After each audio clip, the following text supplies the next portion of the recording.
It wasn't all that long ago that men and women were viewed through a far different lens. Just look at these ads. Show her it's a man's world. And what about this ad for Chase and Sanborn Coffee, where the wife is being spanked by her husband for not buying the right brand of coffee? Unfortunately, these ads reflected the times.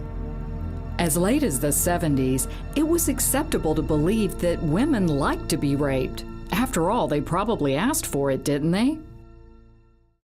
It was in that climate that the Spring of Tampa Bay opened its doors in 1977 in a series of temporary homes.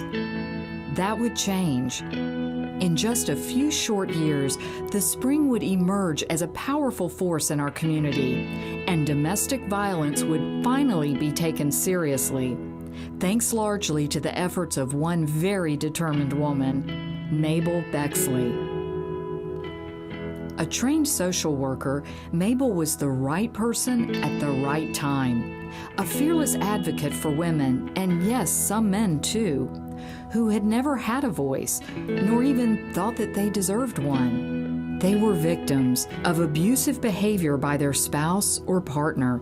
Their allegations of abuse had been disregarded for the most part, and they had no place to turn if they feared for their own safety or their children's as well. Mabel Bexley came to the Spring in 1983. I came to the Spring with lots of preconceived notions about battered women, and they're all gone. Not long after that, Mabel spearheaded the drive to give the Spring its first real home on 1 acre of land donated by the city of Tampa. But that was just the beginning. Under Mabel's leadership, the Spring became the first domestic violence shelter in the nation to get an accredited public school on its property so that the children of victims could continue their education. Law enforcement began its partnership with the Spring, joining with the state attorney's office and the courts to develop the Family Violence Intervention Program. A young attorney, Henry Hauer, was assigned to work at the Spring by Bay Area Legal Services, and he still provides services to this day. The Spring established transitional housing off campus, as well as career support, to help former victims become independent. Mabel left the Spring a decade ago, but her legacy continues. The Spring has kept true to its core mission while expanding in new directions, utilizing today's technology, such as emails and text messaging, to communicate with victims. The Spring is also telling its story on Facebook. This proactive approach has expanded its presence. During the last year, the Spring provided almost 40,000 nights of shelter and directly helped over 2,100 victims. The partnership with law enforcement runs deep. In the fall of 2009, the Spring teamed up with the Hillsborough County Sheriff's Office to create INVEST, the Intimate Violence Enhanced Services Team.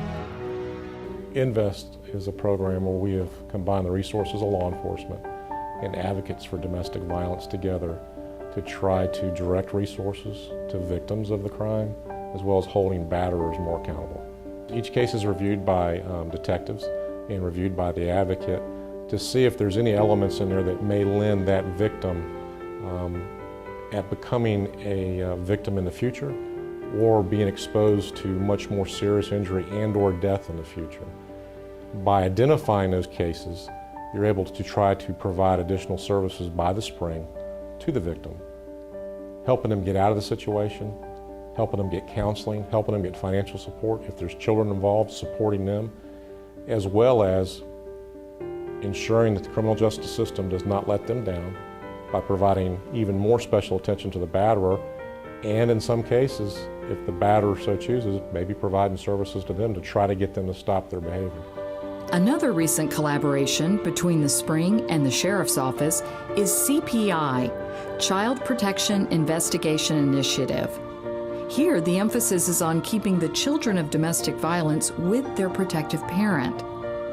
Last year, in the 6 participating domestic violence centers in Florida, CPI enabled 1,142 children to remain safely at home. If they had been placed in Florida's foster care system, the approximate cost to the state would have been more than $2.7 million. And that doesn't count the deep scars on the victimized children. Domestic violence knows no age restrictions. Hillsborough County has the highest arrest rate of juveniles for domestic assault, so the spring has made it a top priority to help break the cycle of violence in young people. Teens are targeted in a special media campaign entitled I Own Me, created pro bono for the spring by Add to Tampa Bay. The campaign is designed to make young people recognize that they own their boundaries and that they have the power to make their own decisions. They should not tolerate being physically, verbally, or emotionally hurt. Today, the spring continues to touch people's lives while remaining true to its core mission: to prevent domestic violence, to protect victims, and to promote changes in lives, families, and communities. Since its inception, the spring has been in the forefront of the fight against domestic violence. We know that shelter works, and we've demonstrated that over the years, that women are no longer killing men at the level that they did to get away from their abuser. But people are still dying. Families are still killing each other. So we need the spring today more than ever because families are under greater distress. The spring has been very blessed in having such broad-based support, and the fact that men have stepped forward to partner with us from the very beginning, saying to other men, violence is not acceptable in our community, has been an important component of what we do. So we are open 24/7, and our staff is extremely dedicated to helping individuals at the time of their crisis. When they have that moment that they feel that they need help, we're there to help them. The spring salutes Mabel Bexley, as well as its partners in law enforcement, government, and the community, its dedicated volunteers and supporters. But above all, the spring honors the brave women and men who have changed their lives for the better. For they are the true profiles in courage, the lives touched by the spring of Tampa Bay.